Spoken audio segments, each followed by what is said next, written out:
जय हिंद साथियों, स्वागत है एक बार फिर से आप सभी का पीवी क्लासेज में। मैं हूं पंकज कुमार। दोस्तों, इस वीडियो में हम चर्चा करेंगे कि माइक्रो टीचिंग की डायरी किस प्रकार से बनाएं, सूक्ष्म शिक्षण पाठ योजना की डायरी किस प्रकार से बनाएं। दोस्तों, आपके पास चाहे कोई सी भी सब्जेक्ट हो, कोई सा भी टॉपिक हो, तो किस प्रकार से आप माइक्रो टीचिंग की डायरी बनानी है, तो अंत तक बनी रहेगा हमारे साथ। आइए शुरू करते हैं। सबसे पहले दोस्तों, आपको डायरी मिल जाती है आपकी कॉलेज से, माइक्रो टीचिंग की डायरी, सूक्ष्म शिक्षण पाठ योजना की डायरी मिल जाती है। तो सबसे पहले आपको लिखना होगा सत्र, जो भी आपका सत्र चल रहा है, 21, 22, 23, 24, जो भी सत्र है आपका, सत्र का नाम लिखना है। फिर इसके बाद छात्र अध्यापक, छात्र अध्यापिका का नाम, फिर अनुक्रमांक, और फिर जो टीचिंग सब्जेक्ट है आपकी, जो भी फिजिक्स है या फिर केमिस्ट्री है या फिर जीव विज्ञान है या फिर इतिहास है, भूगोल, जो भी सब्जेक्ट है आपकी टीचिंग सब्जेक्ट है यानी शिक्षण विषय है, उसका नाम यहाँ पे लिखना है। इसके बाद दोस्तों, माइक्रो टीचिंग की बात करें तो माइक्रो टीचिंग में हमें 5 कौशल बनाने होते हैं। एक तो प्रस्तावना कौशल, श्यामपट्ट कौशल, प्रश्न कौशल, पुनर्वलन कौशल और व्याख्या कौशल। तो इस तरह से हमें 5 कौशल बनाने होते हैं और प्रत्येक टॉपिक के 2-2 हमें कौशल बनाने होते हैं। तो सबसे पहले हमें प्रस्तावना कौशल बनाने होते हैं। तो अध्यापन कौशल आधारित पाठ योजना। सबसे पहले दोस्तों, आपको कौशल का नाम लिखना है कि आप कौन सा कौशल बना रहे हो। जैसे प्रस्तावना कौशल बना रहे हैं तो हमें यहाँ पे प्रस्तावना कौशल लिखना है। और जो भी विषय है आपके, विषय है भौतिक विज्ञान या फिर जीव विज्ञान या फिर गणित या फिर इतिहास, भूगोल, जो भी विषय है, विषय का नाम लिखना है आपको। फिर जो भी आप टॉपिक लेते हो, जिस टॉपिक पर आप प्रस्तावना प्रश्न बनाना चाहते हो, उस टॉपिक का नाम लिखिए। तो ये हमने यहाँ पे विषय लिया है भौतिक विज्ञान और प्रकरण लिया है लेंस। तो हमारा टॉपिक है लेंस। कक्षा 8 का टॉपिक है, समय रहता है 5 से 7 मिनट तक। फिर इसके बाद पूर्व ज्ञान। छात्र लेंस के विषय में सामान्य जानकारी रखते हैं। लेकिन दोस्तों, अब जैसे कई दोस्त कमेंट करते हैं कि सर हमारे सब्जेक्ट इकोनॉमिक्स है या फिर कॉमर्स है या फिर इतिहास है, भूगोल है, गणित है, तो उनमें हम कैसे बनाएं। तो उनमें भी ऐसे ही बनाना है सेम। जैसे आपके मान लीजिए गणित है और गणित में आपने प्रकरण टॉपिक है आयत, तो यहाँ पे लेंस की जगह आयत लिख देना है, बस इतना ही चेंज करना है। और यहाँ पे जो छात्र लेंस के विषय में सामान्य जानकारी रखते हैं, छात्र आयत के विषय में सामान्य जानकारी रखते हैं। अगर आपके इतिहास है और टॉपिक है मौर्य वंश, तो प्रकरण लिखना है मौर्य वंश और छात्र मौर्य वंश के बारे में सामान्य जानकारी रखते हैं। तो इस तरह से आपको ये प्रस्तावना कौशल बनाना है। प्रस्तावना कौशल में क्या होता है, सबसे पहले हमें पूर्व ज्ञान करना होता है। छात्र लेंस के विषय में सामान्य जानकारी रखते हो। इसके बाद छात्र अध्यापिका क्रियाएं, छात्र क्रियाएं, हमें 4 या 5 क्वेश्चन करने होते हैं प्रस्तावना प्रश्न में, जो टॉपिक से संबंधित ही होते हैं और सरल से कठिन की ओर होते हैं। हमारा टॉपिक है लेंस, तो टॉपिक से संबंधित ही क्वेश्चन होंगे और अंतिम क्वेश्चन संभावित यानी समस्यात्मक क्वेश्चन होगा। हम वस्तुएं किसकी सहायता से देख पाते हैं, नेत्रों की सहायता से। नेत्रों द्वारा दूर व पास की वस्तुएं स्पष्ट कब दिखाई नहीं देती, नेत्रों की दृष्टि कमजोर होने के कारण। दृष्टि कमजोर होने पर क्या किया जाता है, चश्मा लगाया जा सकता है।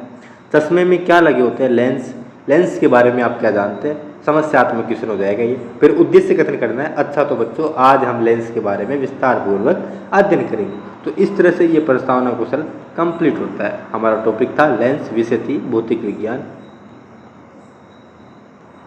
इसके बाद अगला प्रस्तावना कौशल भी हमें लेंस टॉपिक पे करना है।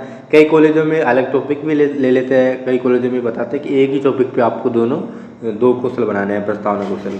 तो हमने वापस से वही टॉपिक ले लिया है, वही विषय है हमारे। छात्र लेंस के बारे में सामान्य जानकारी रखते हैं। लेकिन यहाँ पे दोस्तों आप देखो, क्वेश्चन अलग है क्या, क्वेश्चन अलग नहीं है, सेम टू सेम ही क्वेश्चन लिखे हुए हैं। तो आप भी सेम टू सेम क्वेश्चन लिख सकते हो। हम वस्तुएं किसकी सहायता से देख पाते हैं, नेत्रों की सहायता से। नेत्रों द्वारा दूर व पास की वस्तुएं स्पष्ट कब दिखाई नहीं देती, नेत्रों की दृष्टि कमजोर होने के कारण। दृष्टि कमजोर होने पर क्या किया जाता है, चश्मा लगाया जाता है। चश्मे में क्या लगे होते हैं, लेंस। लेंस के बारे में आप क्या जानते हैं। कई जगह क्या होता है दोस्तों, ये जो प्रस्तावना कौशल है, हमें 2 कौशल बनाने होते हैं। प्रस्तावना कौशल के 2 टॉपिक को भी बनाने होते हैं, तो अलग अलग टॉपिक लेते हैं। जैसे यहाँ पे लेंस ले लिया तो दूसरा टॉपिक हम गति के नियम, ऐसे दूसरा टॉपिक ले लेते हैं। लेकिन इसमें एक ही टॉपिक को 2 बार लिखा गया है। जैसी आपकी इच्छा, जैसे आपके कॉलेज में बताते हैं वैसे आपको लिखना है। नहीं तो मेरे हिसाब से तो आपको दोनों टॉपिक अलग अलग ले लेने चाहिए। आसानी से काफ़ी सारे टॉपिक मिल जाते हैं, आराम से बना सकते हैं। फिर यहाँ पे अगला कौशल आता है व्याख्या कौशल। प्रकरण है गुरुत्वाकर्षण बल। अब इसमें क्या करना है, व्याख्या कौशल में दोस्तों विषय कोई सी भी हो, आपको टॉपिक आपको ले लेना है और इसमें समय रहता है 5-7 मिनट। दोस्तों, हम जो डेली लेसन प्लान की डायरी बनाते हैं उसमें ये सारी चीज़ें हम बना लेते हैं पहले ही। व्याख्या कौशल में जैसे ही हम प्रस्तुतिकरण स्टार्ट करते हैं डेली लेसन प्लान में, तो हमारे 3 शिक्षण बिंदु होते हैं और छात्र अध्यापिका कथन, छात्र छात्रा क्रिया और शाम पर सारांश होता है। प्रस्तुतिकरण स्टार्ट करते हैं ना तब। तो पहला शिक्षण बिंदु आपको लिखना है, यहाँ पे कोई सा भी एक शिक्षण बिंदु लिखना है। व्याख्या कौशल में यहाँ पे एक ही शिक्षण बिंदु लिखना है। हमारे जो डेली लेसन प्लान की डायरी होती है उसमें तो 3 शिक्षण बिंदु होते हैं लगभग, तो यहाँ पे अपन को एक ही शिक्षण बिंदु लिखना होगा। तो पहला शिक्षण बिंदु है गुरुत्वाकर्षण बल। इसके लिए विकासात्मक प्रश्न करेंगे। हम किस ग्रह पर रहते हैं? पृथ्वी पर। पृथ्वी से ऊपर की ओर फेंकी गई वस्तुएं किस बल के कारण नीचे गिरती है? गुरुत्वाकर्षण के कारण। गुरुत्वाकर्षण बल के बारे में आप क्या जानते हैं? ये हो जाएगा संभावित। छात्र अध्यापिका कथन, पृथ्वी प्रत्येक वस्तु को अपनी ओर आकर्षित करती है। पृथ्वी द्वारा वस्तुओं पर बल लगाया जाता है जिसे गुरुत्वाकर्षण बल कहते हैं। जैसे पृथ्वी से हम किसी गेंद को ऊपर की ओर फेंकते हैं तो यह नीचे आकर गिरती है, यह गुरुत्वाकर्षण बल के कारण होता है। पेड़ से फल नीचे की ओर गिरते हैं, यह गुरुत्वाकर्षण बल के कारण होता है। इस तरह से छात्र ध्यानपूर्वक सुनेंगे तथा समझेंगे और इस तरह से आपको यहाँ पे श्यामपट्ट चिपकाना है दोस्तों। यहाँ पे श्यामपट्ट सार है छात्र अध्यापिका कथन के जस्ट सामने, और श्यामपट्ट पर जो मुख्य बिंदु आप बोर्ड पे लिखते हो वो चीज़ें आपको श्यामपट्ट चिपका के यहाँ पे लिखनी होगी। और दोस्तों व्याख्या कौशल में बोध प्रश्न भी करते हैं। यहाँ पे ये जो छात्र है उसने बोध प्रश्न नहीं किए तो आपको यहाँ पे बोध प्रश्न भी करने हैं, बोध प्रश्न भी लिखने होंगे। और वापस से यही टॉपिक है और सेम टू सेम चीज़ें हैं। आगे हम बढ़ते हैं। अगला कौशल है पुनर्बलन कौशल। प्रकरण है नाभिकीय भौतिकी, विषय है भौतिक विज्ञान। पुनर्बलन कौशल में क्या करना होता है दोस्तों? पुनर्बलन कौशल में हमें क्वेश्चन करने होते हैं। जो भी आप टॉपिक लेते हो उससे संबंधित लगभग 10 क्वेश्चन के लगभग आपको क्वेश्चन करने होते हैं और पुनर्बलन देना होता है। विद्यार्थी आंसर भी बताते हैं, जैसे छात्र अध्यापक क्रिया, विद्यार्थी क्रिया, पुनर्बलन। पहला क्वेश्चन है परमाणु के केंद्रीय भाग को क्या कहते हैं? नाभिक। फिर पुनर्बलन देना है, जैसे ही छात्र बताएंगे ठीक है। 10⁻⁻10 मीटर युक्त कण को क्या कहते हैं? परमाणु। अच्छा। हाइड्रोजन को छोड़कर सभी तत्वों में क्या पाया जाता है? नाभिक। बहुत अच्छा। प्रोटॉन का द्रव्यमान कितना होता है? 1.67 × 10⁻⁻27 kg। बढ़िया। परमाणु के नाभिक में कौन से कण उपस्थित होते हैं? प्रोटॉन व न्यूट्रॉन। शाबाश। सभी अधिकांश नाभिक का आकार लगभग कैसा होता है? गोलाकार। सही उत्तर। r त्रिज्या वाले गोलाकार नाभिक का क्या ज्ञात कर सकते हैं? आयतन। अच्छा है। नाभिक के आयतन का सूत्र क्या है? v = 4/3 πr³a। ठीक है। सामान्य हाइड्रोजन के नाभिक में केवल कितने प्रोटॉन होते हैं? 1। हाँ। 1 फर्मी मीटर के बराबर कितने मीटर होते हैं? 10⁻⁻15 मीटर। बहुत अच्छा।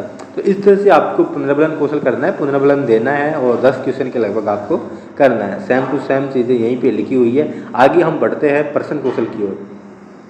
सॉरी, यहाँ पे अभी श्यामपट्ट कौशल आ गया हमारे यहाँ पे। तो श्यामपट्ट कौशल की ओर हम बढ़ते हैं।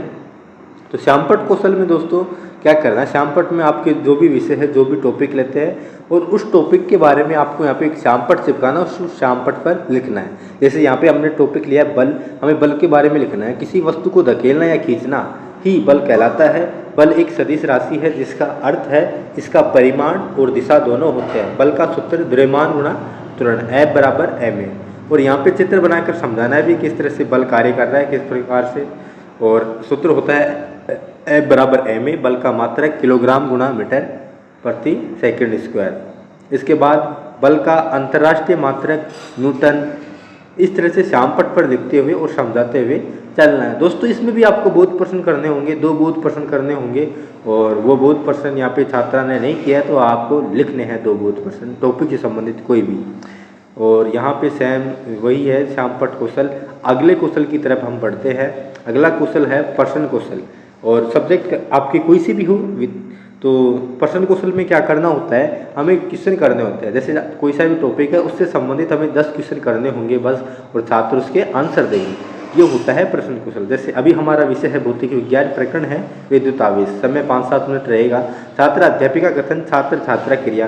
किसी पदार्थ का वह गुण जिसके कारण उसमें विद्युत तथा चुंबकीय प्रभाव उत्पन्न होते हैं क्या कहलाते हैं? विद्युत आवेश। जब किसी वस्तु पर आवेश होता है तो वह वस्तु कहलाती है आवेशित वस्तु। जब वस्तु पर आवेश ना हो तो उसे क्या कहते हैं? अनावेशित वस्तु। आवेश कितने प्रकार के होते हैं? 2 प्रकार के। 2 प्रकार के आवेश कौन कौन से हैं? धनात्मक व ऋणात्मक। कांच की छड़ को रेशम से रगड़ने पर कांच की छड़ में कौन सा आवेश आता है? धनावेशित। विद्युत में आवेश का संचरण कैसे होता है? चालन द्वारा। ऐसे पदार्थ जिनमें विद्युत आवेश का प्रवाह मुक्त होता है क्या कहलाते हैं? चालक। इलेक्ट्रॉन पर आवेश का मान कितना होता है? 1.60219 इंटू 10⁻⁻19 कूलाम। चुंबक के ध्रुव पर क्या उत्पन्न होता है? आवेश। इस तरह से आपको क्वेश्चन करना है 10 और इस तरह से आपका प्रश्न कौशल भी कंप्लीट होता है। और यहाँ पे वापस से वही रिपीट हुआ है, प्रश्न कौशल वही टॉपिक है। तो इस तरह से आपकी माइक्रो टीचिंग की डायरी कंप्लीट होती है। दोस्तों अगर आपको कोई भी समस्या है माइक्रो टीचिंग या डेली लेसन प्लान या इंटर्नशिप डायरी संबंधित कोई सी भी डायरी संबंधित कोई भी समस्या है तो आप हमें कमेंट करके पूछ सकते हैं। और दोस्तों साथ में ही आप हमारे टेलीग्राम चैनल से भी जुड़ सकते हैं जिसके लिंक आपको डिस्क्रिप्शन में मिल जाएगी। और हमारे इंस्टाग्राम से भी जुड़ सकते हैं, वहाँ पे आप हमें मैसेज करके डायरेक्ट पूछ सकते हैं। जो भी प्रॉब्लम है हमें बता सकते हैं। और हमारे वीडियो को दोस्तों ज़्यादा से ज़्यादा शेयर कीजिएगा। धन्यवाद। जय हिंद, जय भारत।